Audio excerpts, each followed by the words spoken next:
Vaheguru Ji Ka Khalsa, Vaheguru Ji Ki Fateh. Welcome to another segment of Khoj Gurbani. We continue our recitation from Baba Nakvi, Mahalla Panjwa, composition of the fifth Nanak, Guru Arjan. First, the recitation. Slok Nanak Naam Naam Jap Japiya, Antar Bahar Rang, Gurpure Upadesya, Narak Nahe Sad Sang, Pauri Nanna Narak Parate Nahi, Jaake Mantan Naam Basahi, Naam Nidan Gurmukh Jo Japte, Bekhamaya Mehna Oe Khapte, Nanna Karana Hota Tako, Naam Mantra Gur Dino Jako, निध निधान हरि अमृत पूरे तह बाजे नानक अनहद तूरे. So the theme in this passage is the use of the word narak from the letter nanna. So the letter of the alphabet that is being considered is nanna, and from nanna is spelt narak, which means, or at least is translated commonly as hell. So we'll talk a little bit about that. But first, let's consider the salok.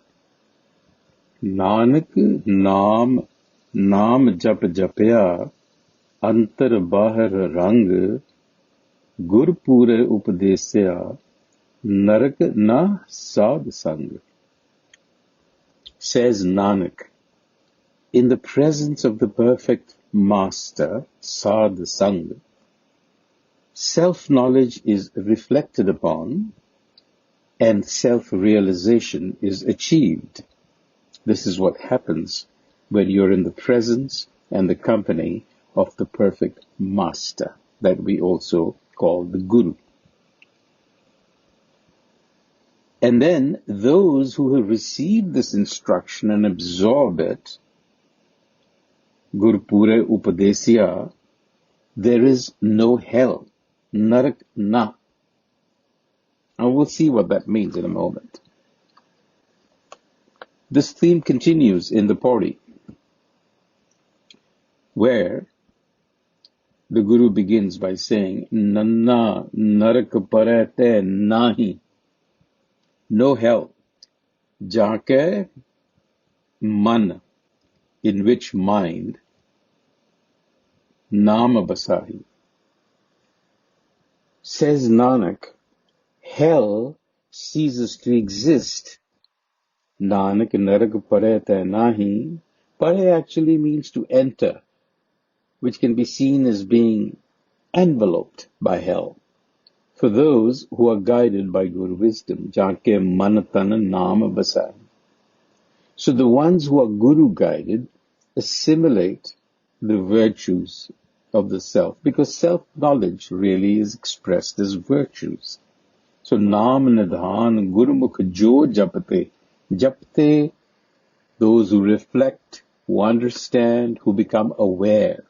It really encompasses a broad range of meanings, but the idea is that those who engage with self-knowledge deeply, with attention, actually begin to cultivate these virtues of the self. And then what happens to them is that they are protected as if by an armor. They are protected from the poison of worldly entanglements. You see, our worldly transactions can be very toxic. And our running around in the world can also have a toxic residue, a toxic trace. We call it stress, burnout, anxiety, and so on. So protection from all of those negative things comes about. Bekh maya meh na ue kapte. Kapte is to be destroyed. So those who engage with self-knowledge, assimilate its virtues, are actually protected from hell. So now the question is, What is hell?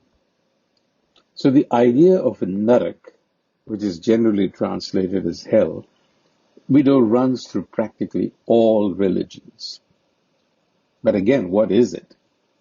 Now, many explanations, if not most, describe hell as a place where sinners are sent, which is not very helpful because then the question is, who is a sinner? And depending on your point of view, right? And then we also know that hell is described as a physical place that is like a torture chamber. It's a terrifying place. It's meant to scare the wits out of you. And in the Indian systems, the idea of Narak is connected with the idea of reincarnation, which is another subject, not for this occasion, but Narak sort of is associated with that idea. The way that I think about it is that in Sikhi, hell really refers to the torment of spiritual separation from the self, viscera, of living in pure ego consciousness. There is only one hell, and that is being separate from the self and of living in pure consciousness. Because there is pain. We just talked about the toxicity of worldly existence, and that is painful. And the pain of separation is felt in the mind, which in turn is also felt in the body. So therefore, one can think of hell as a physical place, but that physical place happens to be your own body and mind, manatan. So that really means a hellish condition, is one way to look at it. But as I said, it's connected with the idea of reincarnation, and that is a whole different subject. So we'll confine ourselves to the idea that it means a hellish condition of the body and mind. But those who actually cultivate virtues, not only are they protected, but the good enlightener gives them tools to overcome obstructions in everyday life. Naam mantra gur dino jake. Now mantra can be thought of as a tool. So the Guru, in its infinite wisdom, gives us virtues and tools that help us to overcome any obstruction in our way. In other words, we rise to the occasion. And those who have these tools, their minds are filled then with virtues, as we have seen, and that causes the mind to be in a state of unalloyed bliss. a-sabad-a-day Nanak anhad ture. On that note, until the next time, Vaheguru Ji Ka Khalsa, Vaheguru Ji Ki Fateh.